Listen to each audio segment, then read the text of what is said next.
에스라 1장 1절입니다. 바사왕 고레스 원년에 여호와께서 예레미야의 입으로 하신 말씀을 응하게 하시려고 바사왕 고레스의 마음을 감동시키심에 저가 온 나라에 공포도 하고 조서도 내려 가로되 바사왕 고레스는 말하노니 하늘의 신 여호와께서 세상 만국으로 내게 주셨고 나를 명하사 유다 예루살렘에 전을 건축하라 하셨나니 이스라엘의 하나님은 참 신이시라. 너희 중에 무릇 그 백성 된 자는 다 유다 예루살렘으로 올라가서 거기 있는 여호와의 전을 건축하라. 너희 하나님이 함께 하시기를 원하노라. 무릇 그 남아있는 백성이 어느 곳에 우거하였든지 그곳 사람들이 마땅히 은과 금과 기타 물건과 짐승으로 도와주고 그 외에도 예루살렘 하나님의 전을 위하여 예물을 즐거이 드릴지니라 하였더라. 4절 말씀까지 읽어드렸습니다. 에스라 우리 이제 본문으로 들어가서 살펴보는데 바사왕 고레스 나오죠. 지금 바사지만은 이제 세계사에는 페르시아라고 나와있죠. 우리 성경에는 바사왕 고레스, 고레스 대왕이라고 이렇게 하죠. 바벨론 제국을 무너뜨리고 메데 바사를 통일한 이제 그러한 왕입니다. 이 바사 고레스 왕이 여기 등장을 하는데 이 바사 고레스를 하나님께서 이 땅에 태어나게 하시고 역사하게 하실 것이 바로 이사야서에서부터 이제 나오게 되죠. 이사야서 한번 가서 찾아보시겠습니다. 이사야서 44장 28절에 보면 이렇게 나와 있습니다. 고레스에 대하여는 이르기를 그는 나의 목자라 나의 모든 기쁨을 성취하리라 하며 예루살렘에 대하여 이르기를 중건되리라 하며 성전에 대하여 이르기를 내 기초가 세움이 되리라 하는 자니라. 고레스에 대해서 하나님께서 이미 명하신 일이 있습니다. 하나님의 기쁜 일을 성취하는 그런 이제 왕이 되는데 예루살렘에 대하여 중건되리라. 성전에 대하여 그 기초가 세움이 되리라 하는 자인데 조금 45장에 나오죠. 계속해서 45장 1절에 나 여호와는 나의 기름 받은 고레스의 오른손을 잡고 열국으로 그 앞에 항복하게 하며 열왕의 허리를 풀며 성문을 그 앞에 열어서 닫지 못하게 하리라. 내가 고레스에게 이르기를 내가 내 앞서 가서 험한 곳을 평탄케 하며 논문을 쳐서 부수며 쇠빗장을 꺾고 네게 흑암 중의 보화와 은밀한 곳에 숨은 재물을 주어서 너를 지명하여 부른 자가 나 여호와 이스라엘의 하나님인 줄 알게 하리라. 내가 나의 종 야곱 나의 택한 이스라엘을 위하여 너를 지명하여 불렀나니. 고레스를 세우신 까닭이 무엇인가 하면 이스라엘을 위하여서 고레스를 세웠다. 너는 나를 알지 못하였을지라도 나는 네게 칭호를 주었노라. 나는 여호와라. 나 외에 다른 이가 없나니 나밖에 신이 없느니라. 너는 나를 알지 못하였을지라도 나는 내 띠를 동일 것이요 해 뜨는 곳에서든지 지는 곳에서든지 나밖에 다른 이가 없는 줄 무리로 알게 하리라. 나는 여호와라. 다른 이가 없느니라. 이런 말씀입니다. 그러면 이 고레스가 이 이사야서에서부터 지금 하나님의 말씀으로 예언되고 있잖아요. 자, 아수르에 의해서 망했던 북쪽 이스라엘 722년 아수르 제국이 이때는 세계를 제패하는 제국이죠. 이 아수르 제국이 세계를 지배할 때 유다의 히스기야 왕이 있었죠. 유다의 히스기야 왕이 있었을 때 이 히스기야 왕을 옆에서 도우면서 하나님의 말씀으로 히스기야 왕이 나라를 잘 이끌어나가도록 애썼던 선지자가 바로 이사야 선지자죠. 아수르 제국이에요.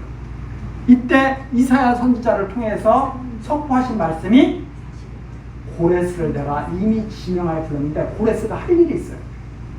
예루살렘을 다시 회복시키는 일이 고레스가 해야 할 일이고 특별히 예루살렘을 회복하는 이유가 뭐냐면 성전을 다시 재건하도록 그 일을 이사야 선지자를 통해서 고레스가 그 일을 하도록 내가 지명해서 불렀다. 이렇게 말씀하십니다. 이게 아수르 제국 때 일이에요. 이 아수르 제국을 무너뜨리는 것이 586년에 바벨론. 이 바벨론이 아수르 제국을 무너뜨리면서 예루살렘까지 다 무너뜨려버리죠. 그게 바로 586년입니다. 그런데 이 바벨론을 무너뜨리는 것이 바로 바사. 이건 바벨론 왕은 이게 느부갓네살이죠. 느부갓네살. 바사는 고레스. 하나님께서 다 주관하시는 왕들이죠. 세계를 제패하는 왕들입니다. 그런데 히스기야가 이때 나타날 고레스를 이 히스기야, 이사야 선지자가 지명하여 불러서 할 일을 이미 명령하셨다.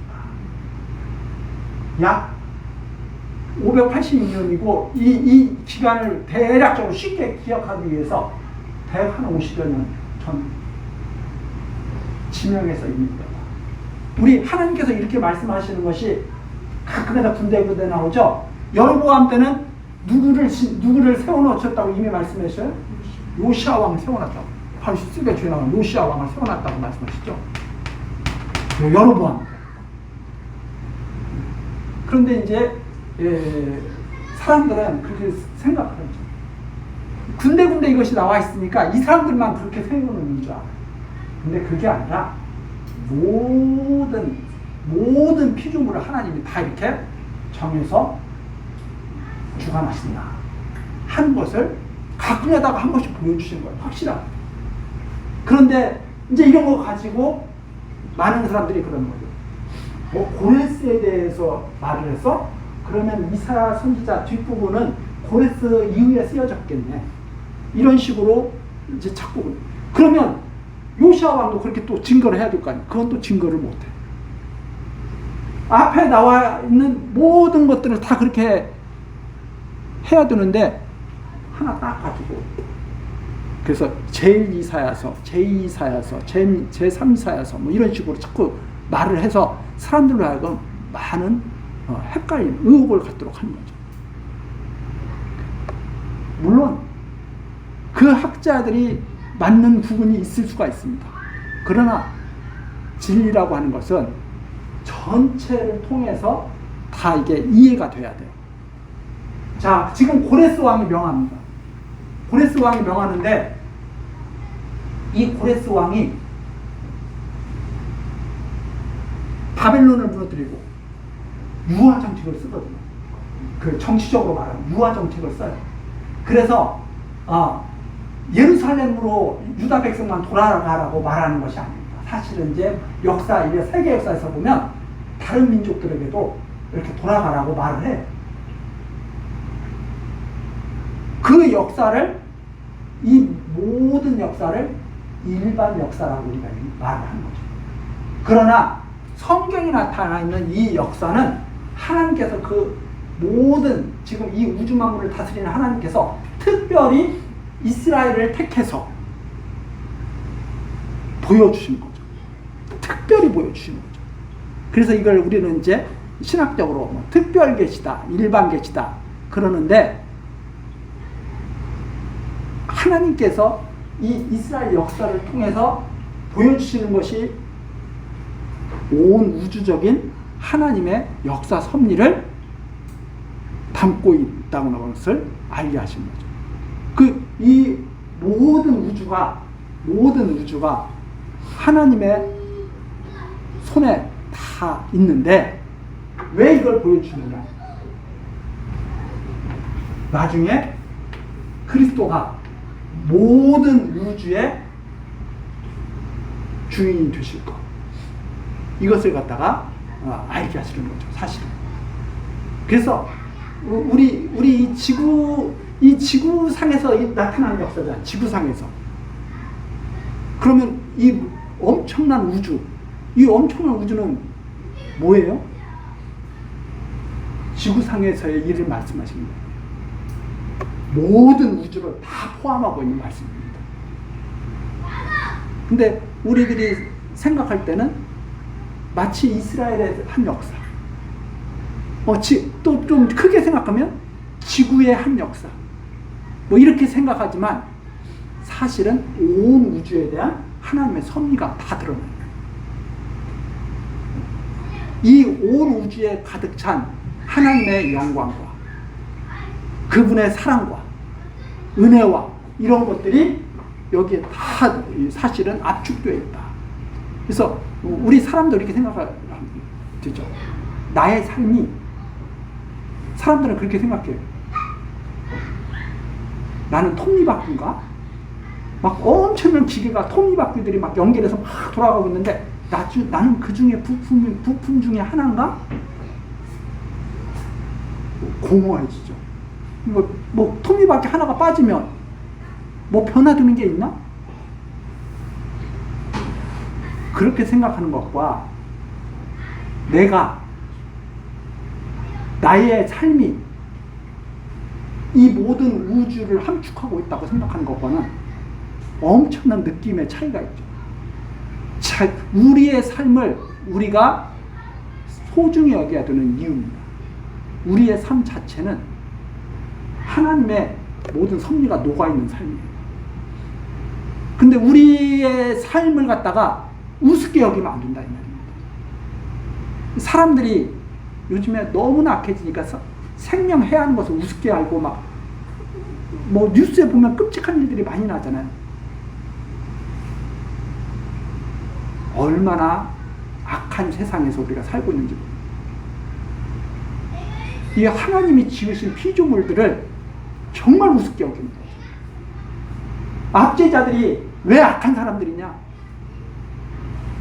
다 자기의 소유물인 줄 알아요. 하나님의 이 엄청난 이 사랑 가운데서 살아가고 있는 존재들인 것을 이해를 못하고 있는 거죠. 그래서 우리들은 하나님을 알면 알수록 더 깊이 있는 삶, 더 깊이 있는 역사 이해. 고레스에게 왜 이 일을 명하셨느냐?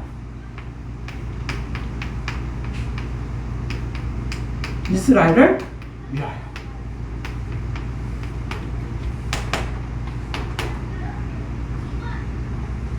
모든 역사는 하나님의 백성을 위한 역사입니다.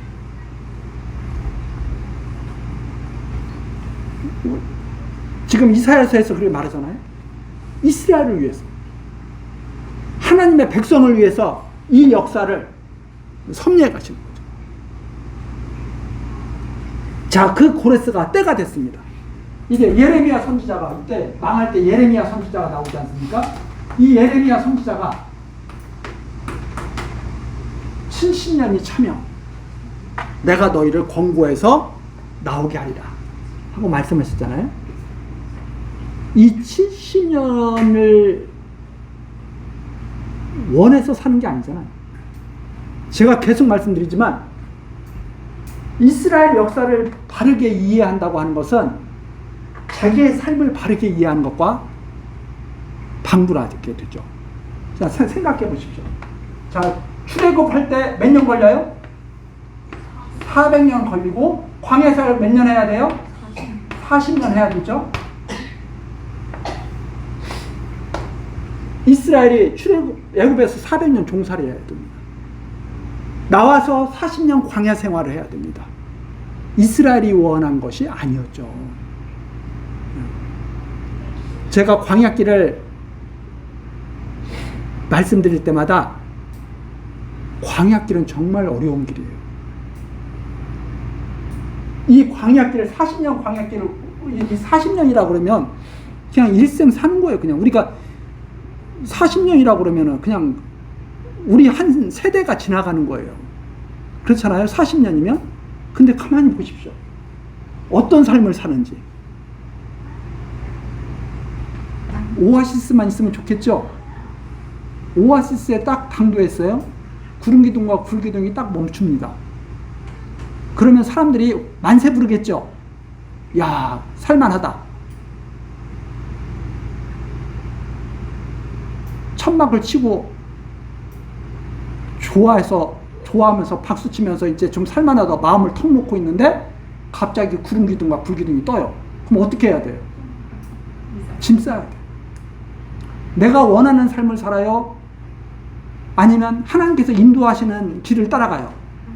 하나님께서 인도하시는 길을 따라가요. 근데 그걸 40년 동안 뭘 해야 돼? 인내하며 견뎌야 돼.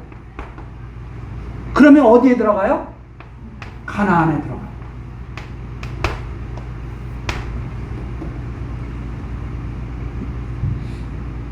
인내하며 견뎌야 됩니다. 그럼 결국은 가나안에 당도를 하게 되겠죠. 근데 이 길이 내가 원하는 길이 아니라 하나님께서 인도하시는 길이었다. 그걸 살아가면서 또 계속 배우는 바벨론에게 포로로 잡혀가는 것을 원했어요? 원하지 않았어요? 원하지 않았어요. 원하지 않지만 포로로 잡혀가야 돼요. 빨리 나오고 싶죠? 70년을 칩니다.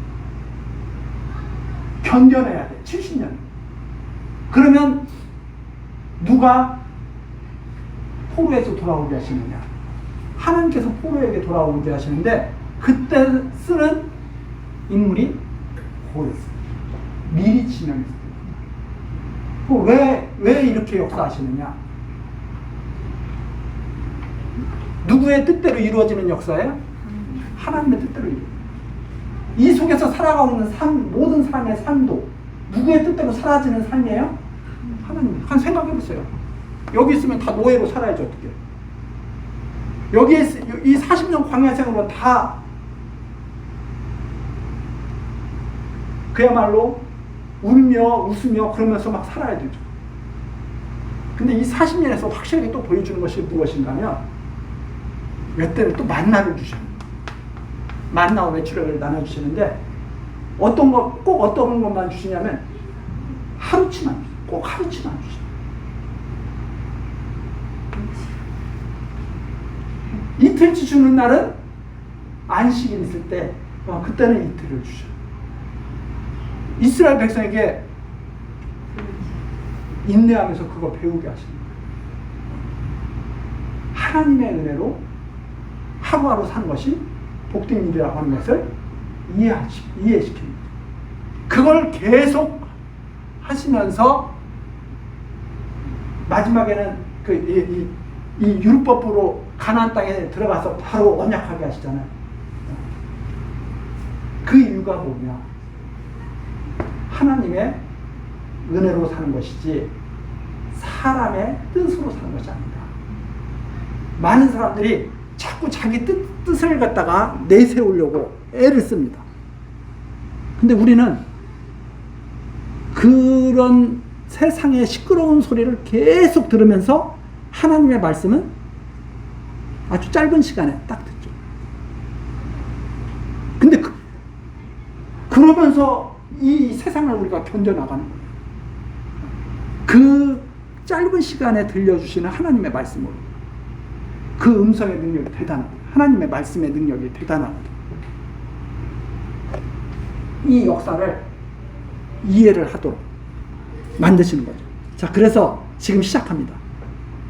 예레미야로 하신 말씀을 응하게 하시려고 여호와께서 마음을 어떻게 해요? 감동시켰다. 마음을 감동시켰다. 자, 우리 마음, 우리가 마음대로 할 수 있을 것 같죠? 마음대로 못합니다. 요즘에 날씨가 엄청 더워서 힘들게 지내시잖아요.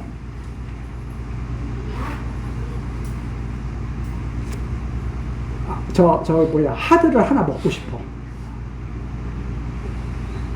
그런 마음이 평상시에도 막 생겼을까요?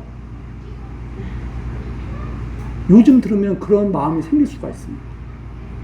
내 마음을 내가 만드는 게 아니라 하나님의 감동으로 만들어주는 거죠. 자, 그래서 문제가 뭐냐면, 다이어트 하려고 애쓰는 분들 많이 있잖아요. 그런데 저녁 때가 되면 야식이 생각나는 거예요. 그러면 사람들이 그럽니다. 야, 그거 왜 못 참아? 그거 참아! 그래서 나봐, 나는 잘 참잖아. 이렇게 말하는 분들 있잖아요. 저도 예전에 그런 쪽에 속했습니다. 왜냐하면 제가 생각할 때는 국가에서 말하는 FM이야. 쉽게 말해서 교통질서도 잘 지켜, 음주운전도 안 해, 담배도 안 펴, 지각 안 해, 할 일 있으면은 책임 다해. 근데 어떤 사람들 보면 안 되는 사람들이 있어. 그러면 왜 그렇게 게으르게 살아? 나중에 하나님 말씀 깨닫고 보니까 조금 그것 때문에 하나님 말씀으로 조금 다듬어져 보니까 나처럼 교만한 사람이 없었대.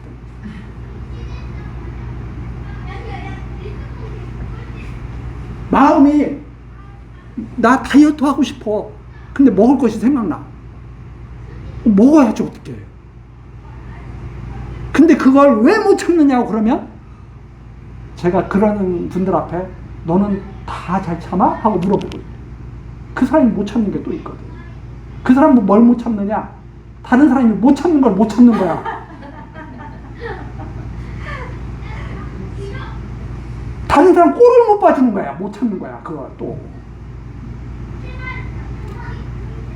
그 지적질하는 사람은 자기는 다 잘하는 줄 알아. 제일 못해 그 사람이. 왜? 다른 사람 지적질하는 걸 못 참거든. 마음에 감동을 받아. 아, 내가 부드러워져야 되겠다. 안 부드러워져. 제가 왜 이런 말씀 드리냐면, 다른 사람은 자꾸 하나님 앞에서 자꾸 깎아내리지 말고, 너가 하나님께 감동받은 것을 감사하면서 살아. 그렇잖아요? 우리가 모범적으로 잘 사는 거, 마음에 하나님께서 감동 주시니까 나름대로 모범적으로 사는 거지. 그걸 가지고 자기의 마음이 자기가 특별히 자기 마음이 강해서 그런 줄 착각한다 이 말입니다. 그래서 근원적으로는 우리가 방법적으로는 여러 가지 방법들을 시도할 수 있어요.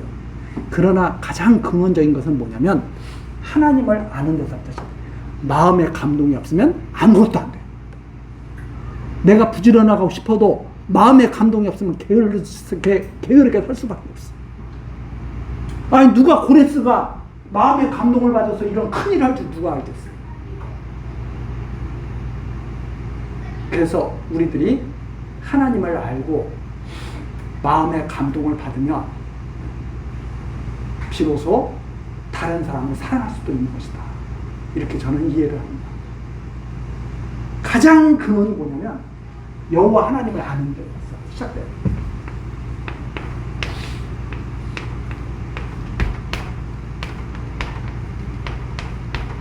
우리가 삶 속에서 스트레스를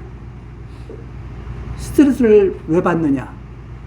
자기 뜻대로 안 되기 때문에 스트레스 받거든요. 자기가 원하는 대로 안 되기 때문에 스트레스를 받는다 이 말입니다. 해결할 길이 없어요. 어떠한 경우라도 스트레스 안 받고 사는 길이 없어. 우리 인간 스스로가. 왜? 절대자가 될 수가 없거든요. 내가 원하는 대로 모든 것들이 다 된다면 절대자죠. 그런데 나는 원하는 대로, 내 옆에 있는 사람도 내 원하는 대로 안 돼. 자식도 내 원하는 대로 안 돼. 남편과 아내도 내 원하는 대로 안 돼. 결혼할 때는 그렇게 말이죠. 둘이 한 몸이 돼서 죽을 때까지 팥뿌리가 될 때까지.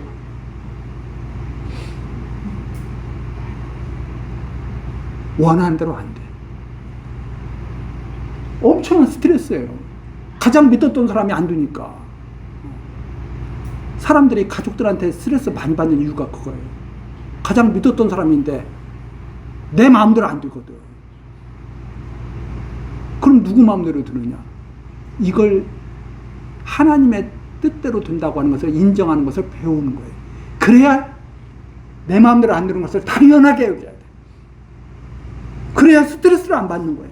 아, 당연하지. 내 마음대로 못 사는 거 당연하지.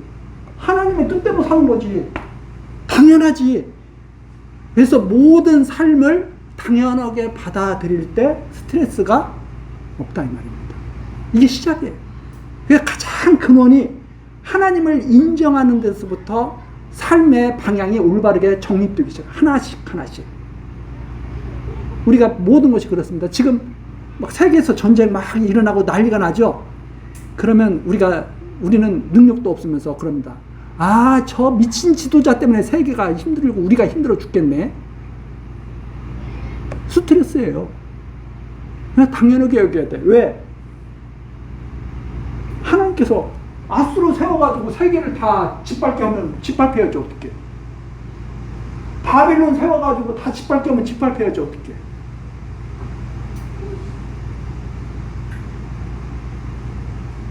받아들이는 연습을 해야 됩니다. 하나님의 뜻을 인정하는 연습을 해야 됩니다. 그것이 지금 성도들이 이 하나님의 말씀을 들으면서 범사에 하나님을 인정하고 찬송하고 감사하고 왜 감사하느냐? 그러한 삶을 이해하게 하시는 하나님께 감사합니다. 어떤 일에 있든지 하나님을 인정하고 찬송하게 하는 삶, 그것이 기쁜 삶이라고 하지 않았어요? 찬송하는 것, 기쁜 삶입니다. 모든 것을 다 주어도 아깝지 않은 사랑을 아는 삶, 행복한 거죠. 하나님이 그 대상이에요. 자, 그런 하나님이 고레스의 마음을 감동시켰단 말이에요. 감동하시가지고 말씀하신 거죠. 2절입니다. 하늘의 신 여호와께서 세상 만국을 내게 주셨다. 나를 명하사 유다 예루살렘에 전을 건축하라 하셨다. 이스라엘 하나님은 참 신이신데 너희 중에 그 백성 된 자는 다 올라가서 예루살렘에 가서 여호와의 전을 건축하라. 이게 하나님의 뜻입니다. 그러면서 4절 말합니다. 다 도와줘라. 그것이 마땅하다. 그 내용이 4절까지 나와 있죠. 그러면서 5절입니다. 이에 유다와 베냐민 족장들과 제사장들과 레위 사람들과 무릇 그 마음이 하나님께 감동받고, 아무나 올라오는 게 아니에요. 하나님께 감동받은 자들이 올라오죠.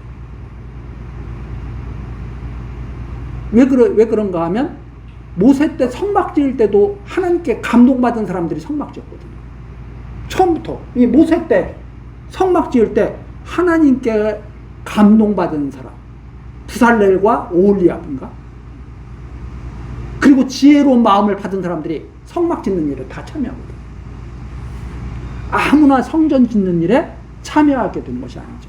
하나님께 감동받은 자들이 성전 짓는 일에 참여하게 되죠. 하나님께 감동받고 올라가서 예루살렘 여호와의 전을 건축고자 하는 자가 다 일어나니, 이 사람들이 다 일어나는 거예요.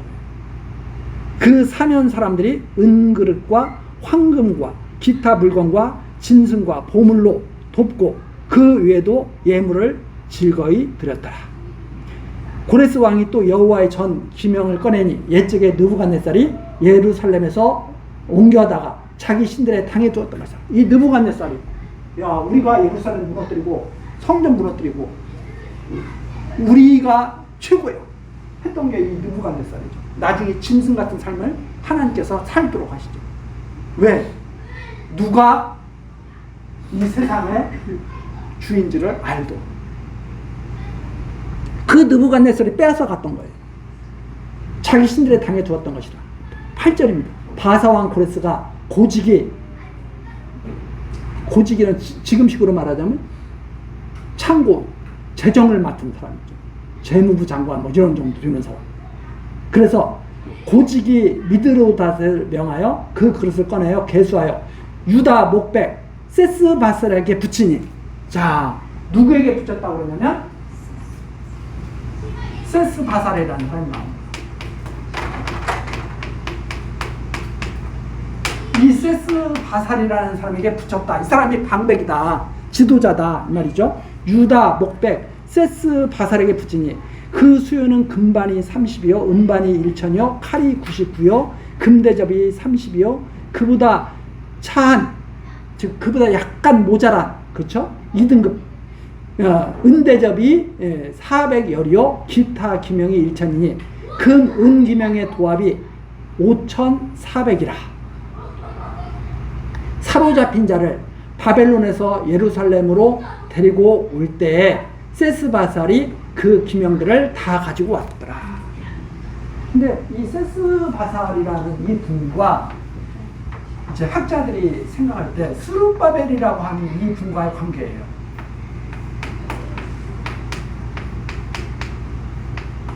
스룹바벨. 어떤 학자들은 세스바살이 스룹바벨이다 이렇게 주장하는 학자들도 있고, 어떤 학자들은 세스바살과 스룹바벨은 다른 사람이다 이렇게 주장하는 학자들이 있습니다. 근데 성경에서 명확하게 이렇게 나타나 있지는 않는데 이 세스바살이라고 하는 이름이 요 에스라서에 잠깐 나오고, 이제 또 이 스룹바벨이라는 이분이 이제 1차 포로의 지도자로, 성전, 예루살렘 성전을 세우는 그 재건하는 지도자로 이렇게 이제 알려져 있죠.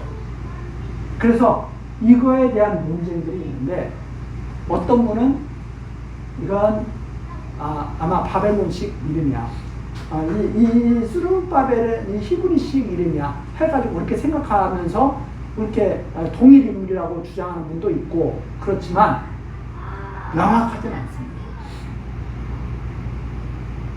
잠깐 이분이 이끌고 지도를 했다가 스룹바벨에게 넘어갔다 이렇게 생각하는 분들도 있습니다. 어느 것 하나가 더 정확하다 말하기는 쉽지는 않지만, 사실 이거에 대해서 학자들이 그렇게 말합니다. 이것 자체가 중요한 것이 아니라 사건이 중요하다. 그러나 이렇게 생각할 수 있죠. 동일 인물일 수도 있고 아닐 수도 있는데, 잠깐 가서 한번 보시죠. 스가랴 4장 9절 보면 스룹바벨의 손이 이 전의 지대를 놓았은즉, 재건할 때, 예루살렘 성전을 재건할 때 스룹바벨의 손이 이 전의 지대를 놓았은즉 그 손이 또한 그것을 마치리라 하셨나니, 이런 말씀이 있습니다. 그러니까 전의 지대를 누가 놓아요? 스룹바벨이 놓았다 이렇게 지금 스가랴에서 말을 해주고 있죠. 그런데 에스라 가서 한번 보시겠습니다. 에스라 다시 돌아와서 에스라 5장 16절 한번 보십시오. 이에 이 세스바살에 이르러 예루살렘 하나님의 전지대를 놓았고 그때로부터 지금까지 건축하여 오나 오히려 피력하지 못하였다 이 말이 나오잖아요. 그러니까 이 세스바살이 예루살렘 하나님의 전지대를 놓았다.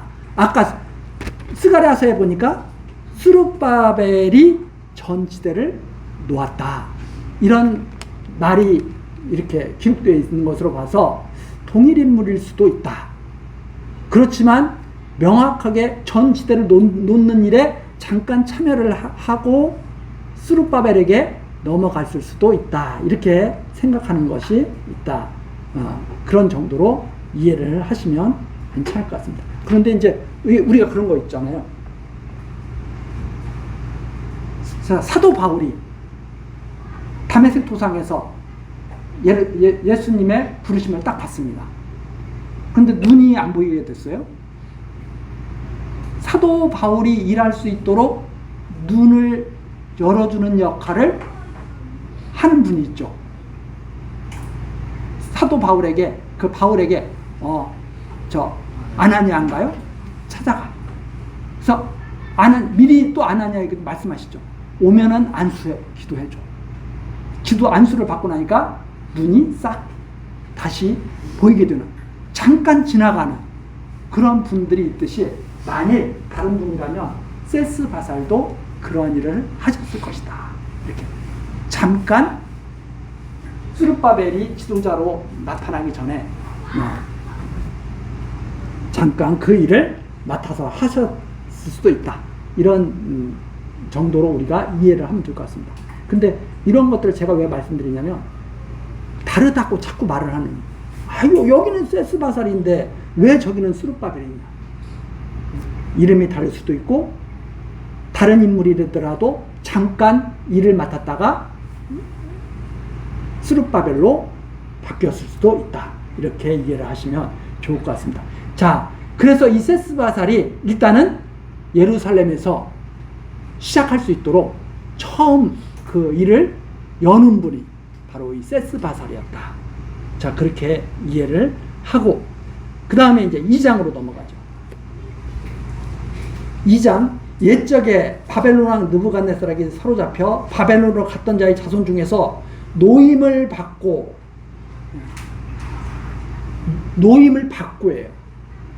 피동이에요. 완전히. 그렇죠? 자기가 나오는 게 아니죠.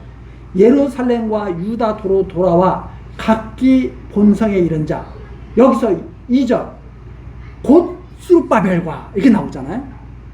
스룹바벨과 예수아와 느헤미야와 스라야와 르엘라야와 모르드게와 빌산과 미스발과 비그웨와 룸과 바나 등과 함께 나온 이스라엘 백성의 명수가 이러하니, 바루스 자손이 2172명이요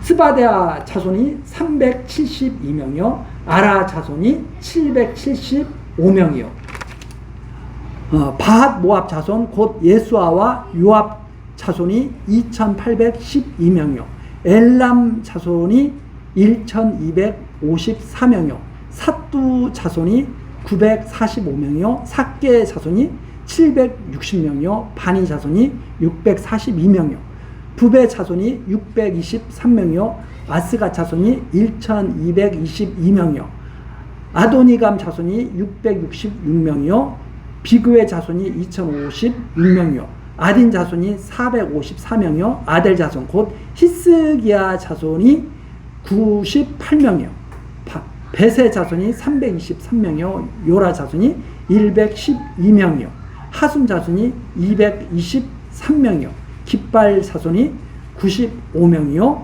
베들레헴 사람이 123명이요 느도바 사람이 56명이요 아나도 사람이 128명이요 아스마웻 자손이 42명이요 기랴다림과 비그라와 부에롯 자손이 743명이요 라마와 게바 자손이 621명이요 믹마스 자손이 122명이요 베델과 아이 사람이 223명이요 느보 자손이 52명이요 막비스 자손이 156명이요 다른 엘람 자손이 1254명이요 하림 자손이 320명이요 로드와 하딧과 오노 자손이 725명이요 여리고 자손이 345명이요 스아나 자손이 3630명이었더라.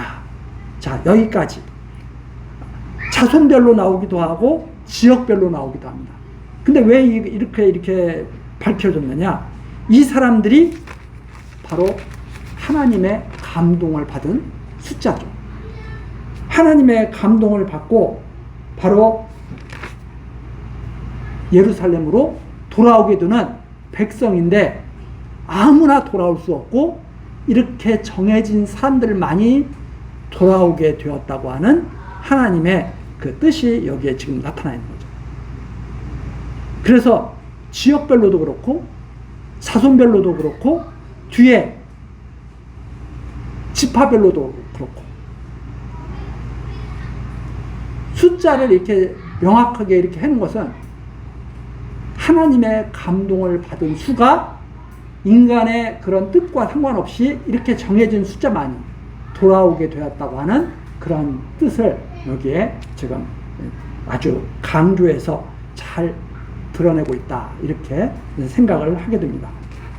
자, 우리 다음 시간 이제 40절 내용서부터 이제 좀 더 보도록 하고 오늘 여기까지 하시겠습니다. 기도하시겠습니다. 택하신 백성들의 길을 지키시는 하나님 아버지, 이 시간에도 하나님을 경외하며 살아갈 수 있도록 진리의 말씀으로 가르쳐 주시니 감사와 찬송을 드립니다.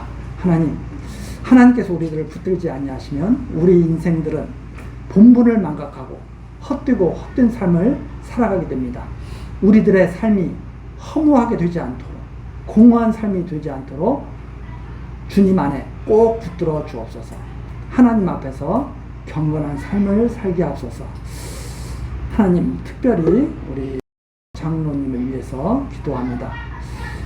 교회를 위하여 여러 가지 수고와 봉사를 아끼지 않았던 장로님, 원치 않는 건강 이상으로 인하여 병원에 입원하여 치료받고 있습니다. 하나님, 은혜의 손길로 도와주시옵소서. 도우심의 손길로 어루만져서 속히 건강을 회복할 수 있도록 인도하여 주옵소서. 원사님을 비롯한 가족들에게도 하나님, 은혜의 손길을 베풀어 주시고 심령의 평안을 얻게 하옵소서. 특별히 이 일을 통하여 우리 성도들 모두가 하나님을 더욱 인정하고 바라며 감사와 찬송이 넘치는 삶을 살게 하시고 모든 일에 평안을 누리는 놀라운 은혜의 역사가 더하게 하옵소서. 시종을 주께 부탁드렸고 우리 구주 예수 그리스도의 이름으로 기도드리옵나이다. 아멘.